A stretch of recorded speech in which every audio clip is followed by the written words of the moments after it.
Good afternoon, everyone. My name is Paige DeLeon, advocate for the Trinidad and Tobago Promoters Association. Thank you all for attending. Thank you to our live audience on Instagram and Facebook. Welcome. We start off today by asking the President of the TTPA, Mr. Jerome Persia, to make some brief remarks to you. Thank you so much, Mr. Persia.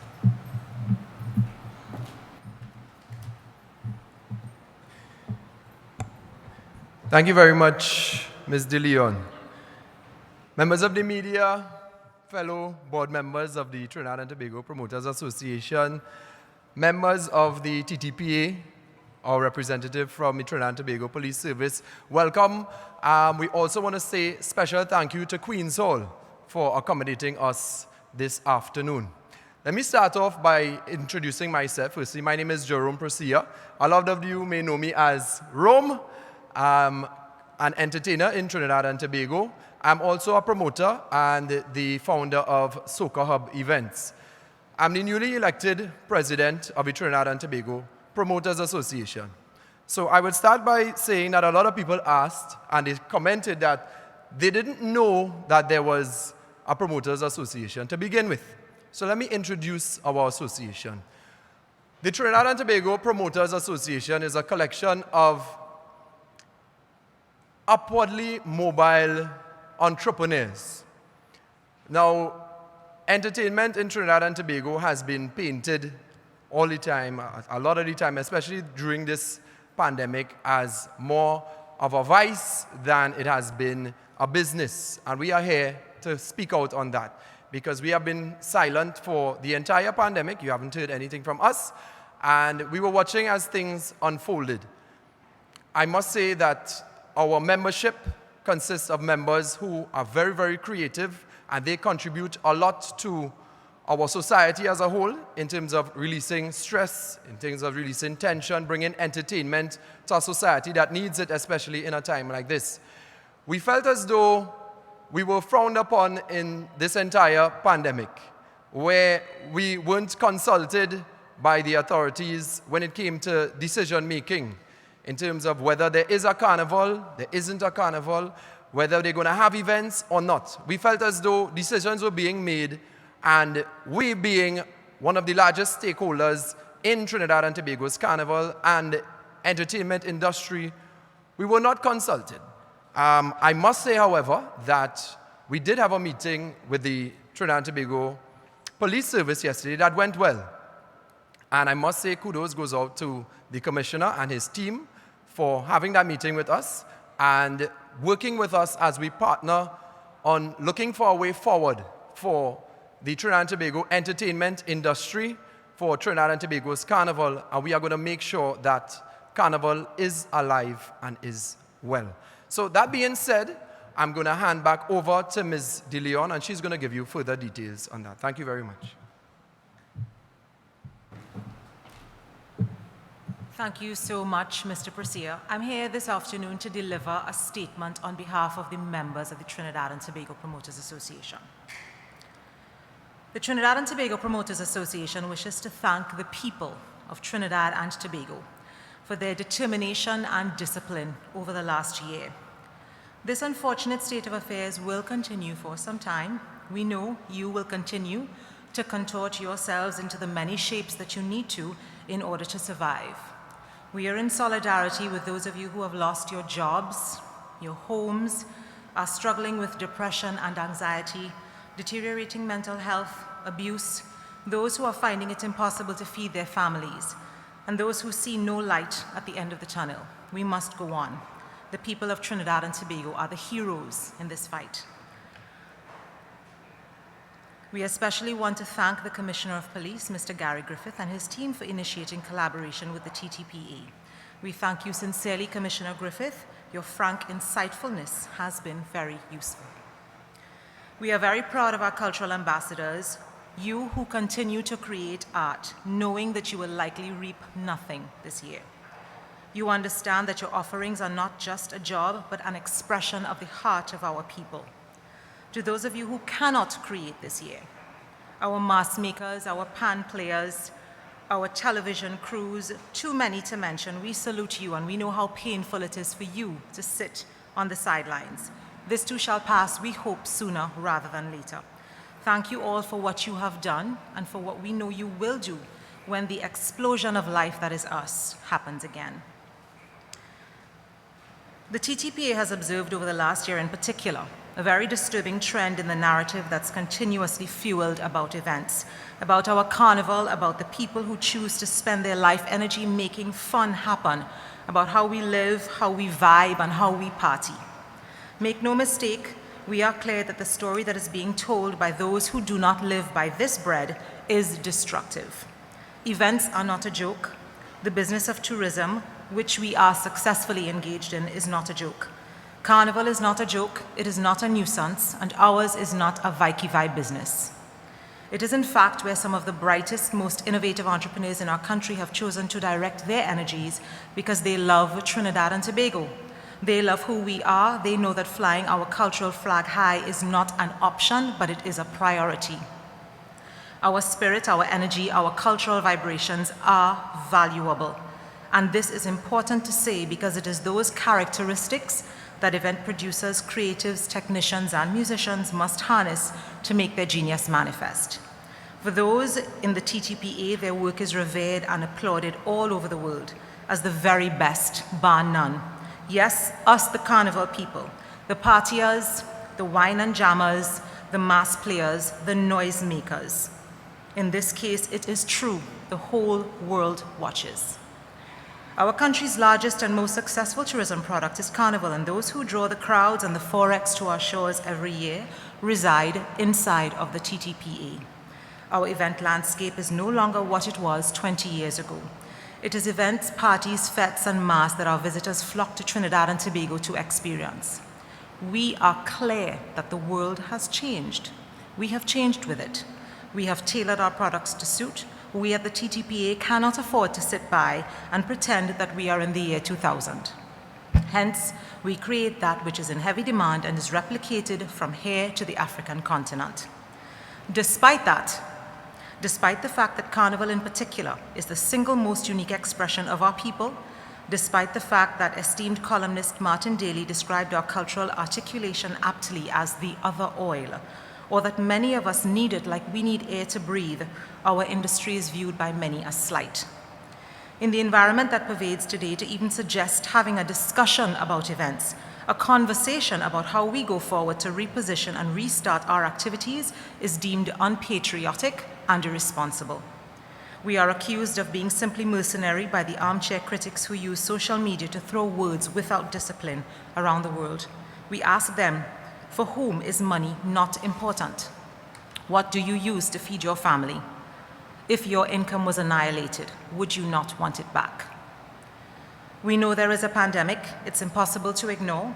We know we have to be responsible and do what is asked of us. We stopped the train. We are aware of the law, we respect why it is there, and we know what is required.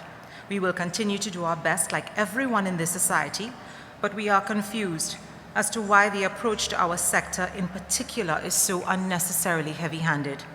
The playing field is not leveled, because for us, any breach means we are flogged in the square of public opinion, our industry further trivialized with scoldings and threats, while others are given a free pass to create their own environments of risk.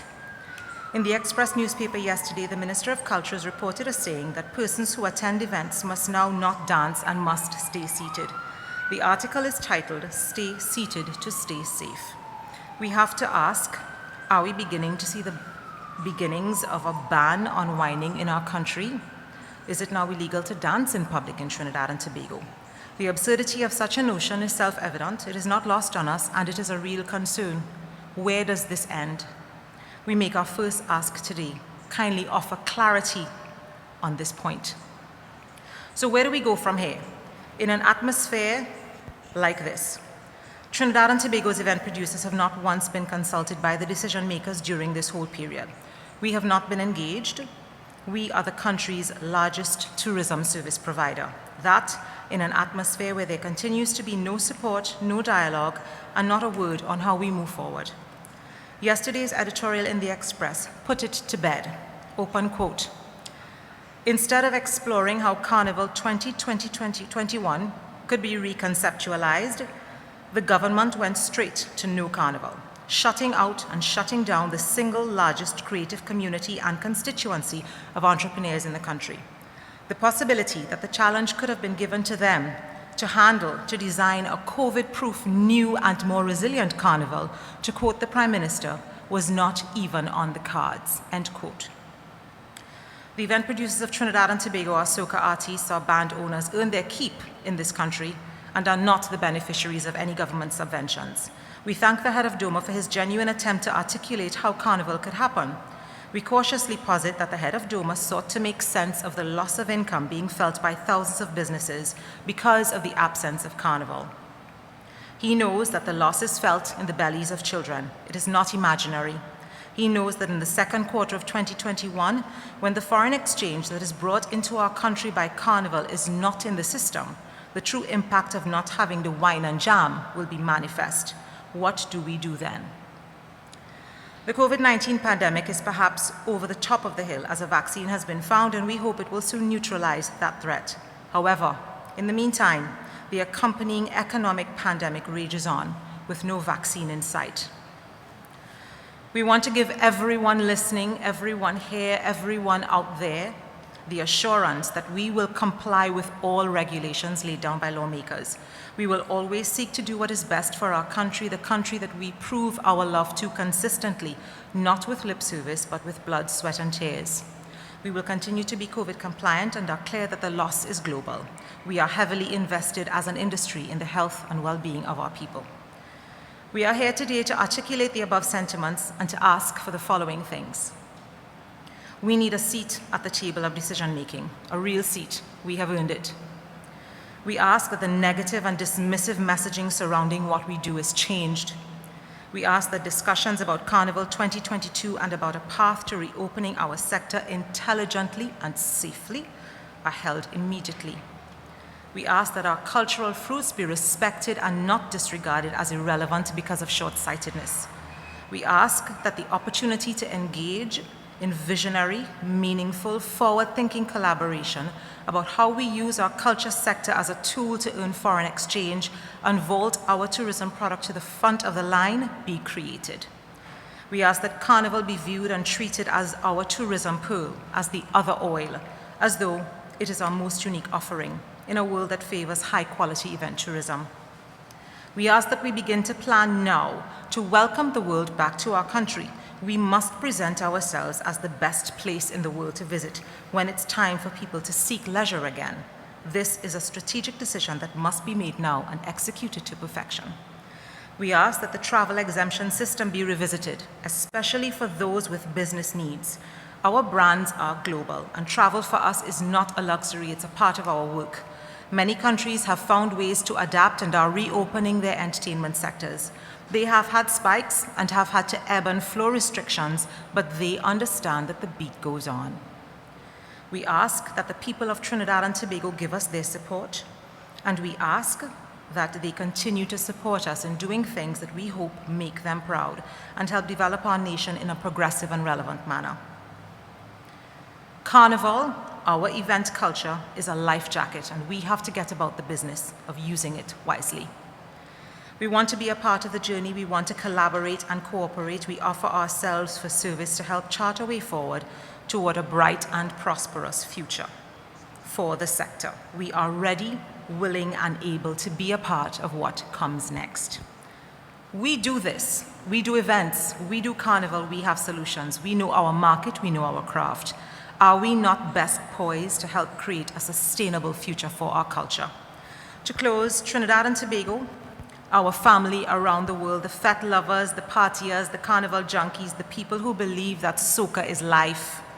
We want you to know that COVID-19 is not bigger than us. It will not win against our spirit of love, light, and joy, for that is what Carnival is. We are down, but we are not out. Carnival is not dead because we will not let it die. We are here to stay. We have earned our seat at the table professionally, economically, socially, credibly, and legitimately. Our cultural product is one of the most viable means of earning foreign exchange that we have today. We have control over it. It is ours, it is indigenous, and we have to protect it and use it. The TTPA is awake to the fact that the glorious, irresistible offerings that the event professionals, artists, creatives, artisans, and technicians churn out across the world each year in a seemingly effortless manner represent a truly enlightened engagement of our people's minds and hearts. Business as usual being left on empty will only lead to us being left behind. We cannot afford to be left behind. We thank you for your support. We thank you for your energy. We are your champions. Carnival will not die once we are here. Thank you so much, folks. And now we are going to ask you to field your questions.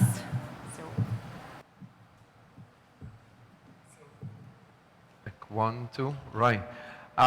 We would also like, Paige, that the message is sent out there that we are not here to fight against the authorities. We are here to work with them, to work alongside them, for us to chart a way forward. What we would like to have is some dialogue, because we felt as though we have not been contacted, and we have so many ideas within our association where Carnival 2021 could be a hybrid between a virtual and a live. We're not talking a parade on the street, but we're talking, there are so many other elements of Carnival that could be showcased to the wider region, to the world, to the diaspora, and we felt as though that was just cast aside. Yeah, there wasn't even an option given for us to have a conversation about how we could keep this going while we had to all deal with the pandemic. We have members who are so passionate about Trinidad and Tobago's culture and Trinidad and Tobago's carnival. And when we heard that there's no carnival and no talks of, not that there's no carnival, but how can we have a different carnival? Things are different, things are changing, and we are seeing across the world where there are virtual events. I felt as though personally that we could have showcased Trinidad and Tobago's carnival in a different way, and this would have actually been a greater selling point for our carnival in the future to invite more tourists to come over to see that it's not only about the parade, but there are so many smaller elements of carnival that we could showcase. We're talking things like kaisu, things like extempo, we are the land of limbo, we have moko jumbies, we have stick fighting, we have so many different elements of our carnival that in a virtual world would be able to survive and flourish. And I haven't heard anything like that. And I haven't heard these ideologies being spoken about in the public forum. And that was what brought me in terms of disappointment. And we're still here, and we still have some time that we could put on something, and we are still willing to do that. So we invite the media to field your questions. We're asking you all, you can step to the microphone. We're just asking not to touch the microphone when you speak, just and if you could pull your mask down as well so it doesn't Right. pop and sound muffled. Melissa Doughty, Trinidad and Tobago Newsday. In terms of the timeline, you just spoke to it or touched on it a bit. Carnival would have been the 15th and the 16th, right? Do you think that something can be executed within that period, given that it would have been so close, we're almost at the end of January? Do you think that something can still be done? And you touched on the idea of a virtual carnival, which was being touted since last year. How do you see that hybrid playing itself out? You spoke about the live and the virtual. We saw that happen with Second Sunday over the weekend. How do you see that playing itself now, given, as Ms. De Leon pointed out, that there are now certain restrictions, for want of a better word, on how people move within a given space?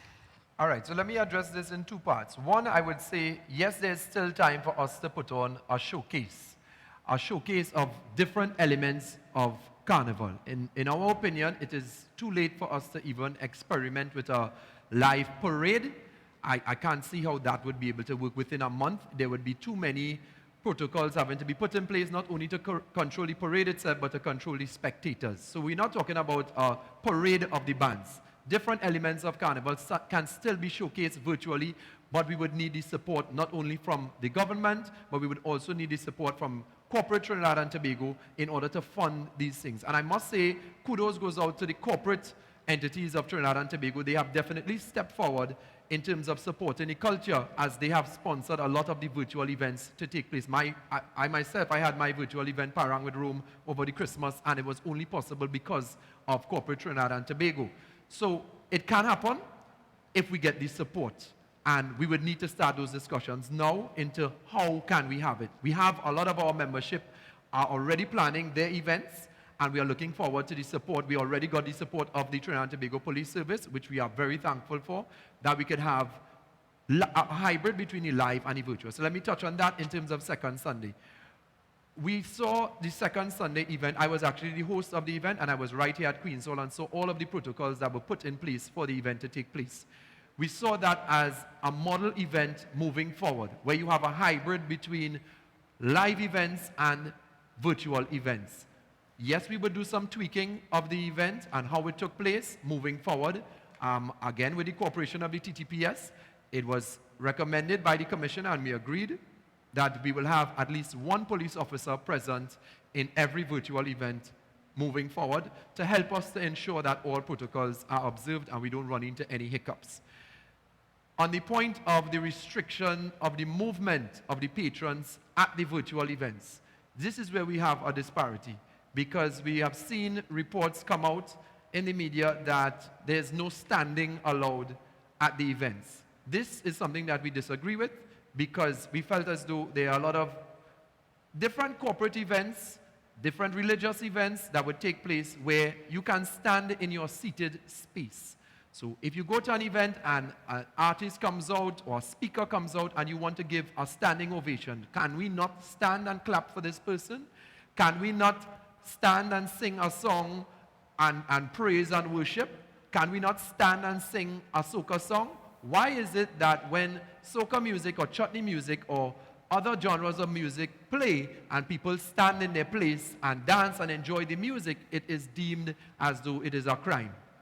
Aren't we allowed to enjoy ourselves even though we are in a pandemic within the protocols? Now, don't get me wrong. We are not here to fight against anything that the government is putting in place. But what we are here to do is to ensure that we can have enjoyable events and change the way that we do events in this pandemic so that, one, the industry would still be able to survive, and two, the artists will be able to survive, and three, that the culture will be able to survive on a global scale as well. So I think it can work, and that no standing rule, we would ask them to be a bit more flexible with it so that people can still stand in their seated space.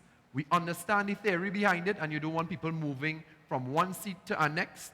We don't want you moving from one aisle to another. We don't want you congregating in front of the stage. But I still feel as though there could be some flexibility in terms of someone is seated at an event, an artist runs out, they enjoy the song, they stand in their seated space, and they wave their rag, or they sing along with their mask on, because I was at that event last week, and everyone had their mask on. They stood in their spaces, and they sang, and they danced in their spaces, and that is what we would like to have, a bit more flexibility when it comes to that. And can I just add, Ms. Doughty, as well, that one of the things that we're seeking today, based on what you just discussed, we know Carnival is a month away. That's a limited time span within which to do anything. Part of what we want to do is to set up a proper template for how we move forward. Carnival 2022 is on the horizon. Most of the artisans and the people who create Carnival begin planning a year in advance. We have a lot more time to plan now than we did before.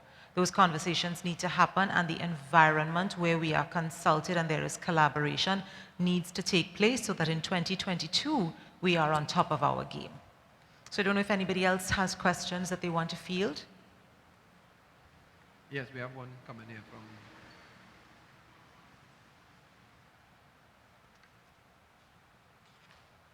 Hi, good afternoon. Alicia Boucher from TV6 News. Okay, so I want to ask, other than one police officer being present at virtual events that the TTPA is conducting, were there any other recommendations by the police service which the TTPA is looking into?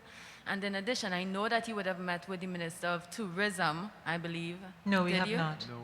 Oh, so there wasn't a meeting? No. Have you meeting. called- We met with no one from the authorities. And that's one of the concerns that we are actively raising here today. There has been no collaboration whatsoever. Have you written, have you reached out, and if so, what has the response been like? We did in fact reach out last year. We were advised that such a meeting was not possible at that point. earlier this year, perhaps 2 weeks ago, we were in fact called by someone in the Ministry of Tourism and asked if we would be so kind as to have a meeting with an interministerial team. The meeting was cancelled and has not been rescheduled. We have heard nothing about it since. The other part of your question was about whether or not there were any other recommendations from the Commissioner of Police. As to specific recommendations, of course, the Commissioner of Police admonished us to ensure that we operated within the law. He also, as you know, has suggested that there should be one police officer at each event to ensure that people do in fact not breach the protocols and the regulations. But most importantly, out of that meeting, what we derived was a spirit of cooperation and a clear channel to the Commissioner of Police that allows us to talk to him whenever we need to. He has sent a senior member of his team here today to ensure that that is cemented. And that's what I think the most important part of that meeting was. We now have a relationship that we can use to move forward safely and intelligently. Any other questions? Sure. In terms of the impact that the lack of discussion, for want of a better phrase, would have had on the industry, how do you see that? I mean, you spoke about tourism, you spoke about the entertainment industry. How do you see not having discussions affecting the industry going forward? Do you see it? Absolutely. Because what it says is that the people, and in my statement, in the statement of the members, we do Carnival, we do events. We are the people who know what's happening here, so that there is an obvious negative knock-on effect when we are not consulted and we are not asked as creatives, as people who have demonstrated clearly that we understand what is required to make success happen. There clearly is going to be a negative effect if we are not consulted, because it's us who have to function in the space. You create a template for me, but I'm not there to take part in how you create it. Is it going to work? Is it feasible? Is it possible? We need to be a part of the discussion that creates scenarios that are sustainable. And that's one of the challenges that we continue to have. You have directives coming down and they don't fit. They're not fit for purpose. And that is the main problem that you will have when there is no dialogue and no discussion.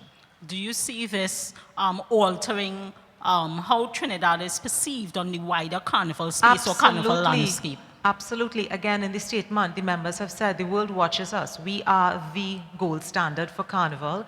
And I dare say for events around the world, Trinidad and Tobago is the gold standard. If we demonstrate to people that we are devoid of ideas and we are bereft of suggestions and solutions at a time like this, and we do not show people that we can still manage even though this is happening, and that when they come back we will be ready for them, then they're going to think we're jokers and they'll move on to somewhere else, because the tourism space is massive. You know, long time it was just beaches in Barbados and in the Caribbean. Now there's beaches in Thailand, there's beaches in Africa, there's beaches in Australia, there's beaches everywhere. People don't have to come here for that.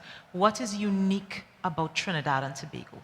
What is unique is our carnival. That's what we do. That's what we give. I will add to Paige's statement with that, is that we were actually contacted by other promoters from the region, because they are looking to us to see what are we going to do. What is Trinidad and Tobago going to do during this pandemic in terms of carnival? Because everyone knows in the region we are the mecca of carnival. So if we don't set the proper example moving forward, what are we going to leave for everyone else who is having their carnivals? And not only that, is that if I could speak frankly, a lot of the events that bring tourists to Trinidad and Tobago are events that are put on by the members of the Trinidad and Tobago Promoters Association. A lot of the people who come to Trinidad and Tobago, yes, the government facilitates the carnival. Yes, they allow the parade on the streets and they would have their NCC events. But a lot of the tourists that come here, that bring in foreign revenue, come here to attend events put on by the Trinidad and Tobago Promoters Association. So wouldn't you think it would be wise to have dialogue with the entity that attracts all of this foreign revenue for you? And that's what we're trying to say, is that we felt as though this discussion should have been had months ago. It didn't happen.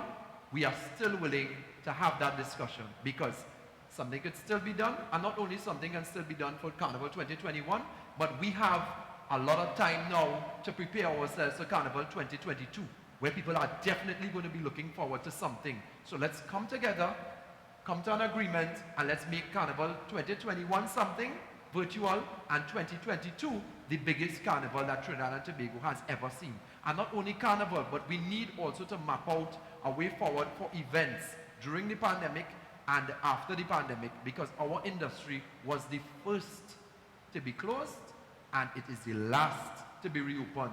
And people are not considering that a lot of our members use this as their bread and butter. They have families to feed, they have rent to pay, they have mortgage to pay, and their income has been pulled from under them. We have people who have not made $1 from March last year. We are almost a year into it. Consider you losing your job, losing your source of income for an entire year, and you have nothing. Nobody even considers you. We are not asking for handouts. We are asking for the opportunity to work to get our sector back on its feet. And if we can't get it back now, what is the plan moving forward for our sector? We are people too, we have families to feed, and we definitely need to get that dialogue going forward. Just to add to what Mr. Persia is saying, we did some informal calculations about 2 years ago about the amount of people that are directly and obliquely impacted economically by our sector. We came up with a number of 100,000 people that make money because we are having events. And we're not just talking about the direct people. We're talking about hairdressers whose income is down 60% right now because nobody going to any feds. Nobody partying, nobody doing their nails, nobody doing their hair, nobody buying clothes, nobody going to all the restaurants on, on Arpita Avenue and eating out all the roti because nobody's here. The taxi drivers, the people who rent their homes, the people who do the rigging, the guys who clean after the fete, the people who wash the cars, the scalpers, the people who make the actual tickets, the guys behind the scenes who treat with the filming of the events, the television crews, the production houses, the photographers, the makeup artists. All of those people are a part of this massive ecosystem that the people inside of the TTPA drive. And those people are the people who we are talking about that have felt the most significant impact by this total shutdown and decimation of our industry. So I don't know if there's any more questions from anyone. Ms. Boucher, Yes, thank you. You may have read my mind because I was going to ask, from the moment of shutdown to now, has the TTPA been able to put a dollar value to the kind of economic fallout that we have been looking No. at in the industry? We don't have a dollar value, and the reason we don't is we could estimate and we could pretend like we know, but statistics are not exactly our strong suit here in Trinidad and Tobago, which makes it terribly difficult to come up with a figure that we would want you to put in the paper and say we see. So that'll be kind of hard for us to do, but please understand that 100,000 figure was pretty much accurate because we were able to canvass our members and ask them, so how many people do this, do that, do the next, and we know it's our 50 hairdressers and this, so we were able to do that kind of informal calculation that we feel confident about sharing. Anybody else has questions that they want to pose? Anybody else? And I like that you brought up that issue page in that I don't think the general public of Trinidad and Tobago understands the work that takes place behind the scenes to put on an event. I guess the general public usually just sees a fact and they see that you purchase a ticket, you go inside, you have your drinks, you look at an artist perform, you have a fun time, and then you leave. But you don't know the different elements and the number of people that are employed to put on one event. You would have from the gatekeeper to the cleaners, all of these different people, the photographers, the videographers, the lightsman, all of these things have to come together to put on an event, and all of these people are employed by this sector. So we don't want our industry to be seen, as I said earlier, as a vice industry, but more, or just entertainment, but more as a business industry, and one is a revenue generator, and two is a foreign exchange generator, which in Trinidad and Tobago we know we have a foreign exchange, a lack of foreign exchange, and we are the ones who could bring in some more foreign exchange. So we think as though we should definitely be able to chart a way forward from here on now. Okay, so thank you so much everyone for coming. Thank you to our viewers on Instagram. I think we were on Instagram I've heard about 150,000 people are potentially viewing us right now, so we want to thank you all. We want to thank our members who came out. Thank, of course, members of the media for coming out. We know it's difficult for people to come out. It's challenging. It's cumbersome. So we thank you sincerely. The Trinidad and Tobago Promoters Association continues to be ready, willing, and able to support the reopening and the revitalization of the entertainment and culture sector. Thank you so much, everyone. Do enjoy your day and be safe.